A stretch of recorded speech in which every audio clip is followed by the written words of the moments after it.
കുസൃതിക്കാരിയായ ദേവേന്ദുവിനെക്കുറിച്ച് പറയുമ്പോൾ അയൽവാസികളുടെ കണ്ണ് നിറഞ്ഞൊഴുകിയിരുന്നു.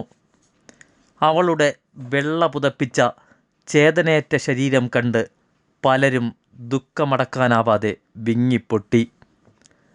ആരെ കണ്ടാലും ടാറ്റ കാണിച്ച് ചിരിക്കുന്ന ദേവേന്ദുവിനെക്കുറിച്ച് അയൽവാസികൾക്ക് പറയുവാനും നൂറുകണക്കിന് കഥകളാണ്. പ്രായത്തിൽ കവിഞ്ഞ കഴിവാണ് അവൾക്കുള്ളതെന്നും ദേവേന്ദുവിനെ അറിയാവുന്നവർ പറയുന്നു. കളിച്ചു വളർന്ന വീട്ടുമുറ്റത്തെ കിണറ്റിൽ എറിഞ്ഞു കൊലപ്പെടുത്തുമെന്ന് അവൾ ഒരിക്കലും കരുതിയിരുന്നില്ല. കിണറ്റിനരികിൽ കളിച്ച ശേഷം ഒതുക്കി വച്ചിരുന്ന ദേവേന്ദുവിൻ്റെ സൈക്കിളിനരികിൽ വെച്ചായിരുന്നു പോലീസ് ഇൻക്വസ്റ്റ് നടത്തിയതും. കഴിഞ്ഞ ദിവസം ദേവേന്ദു അണിഞ്ഞിരുന്ന വസ്ത്രങ്ങളും കഴുകി ഉണക്കാനിട്ടിരിക്കുന്നു. ദേവേന്ദുവിനെ വെള്ള പുതപ്പിച്ച് കിടത്തിയിരിക്കുന്നത് കണ്ട് ആദ്യമായി അവളെ കണ്ട ജനപ്രതിനിധികൾ ഉൾപ്പെടെയുള്ളവർ വിങ്ങിപ്പൊട്ടുന്ന കാഴ്ചയാണ് കാണാൻ കഴിഞ്ഞത്. മാതാവിൻ്റെ ഒക്കത്തിരുന്ന് കുസൃതി കാണിച്ചിരുന്ന ദേവേന്ദുവിനെ അവസാനമൊന്ന് കാണാൻ ആ മാതാവുമെത്തിയില്ല.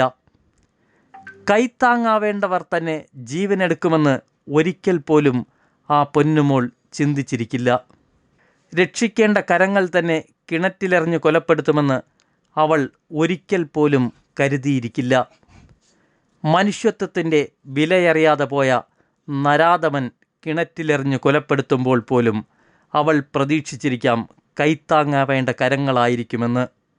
മനുഷ്യത്വത്തിൻ്റെ വിലയറിയാതെ പോയ നരാധമൻ കിണറ്റിലെറിഞ്ഞ് കൊല്ലുമ്പോൾ പോലും അവൾ പ്രതീക്ഷിച്ചിരിക്കാം കൈത്താങ്ങാവേണ്ട കരങ്ങളായിരിക്കുമെന്ന്. ദേവു, നിന്നോട് ഈ നാട് മാപ്പ് ചോദിക്കുന്നു.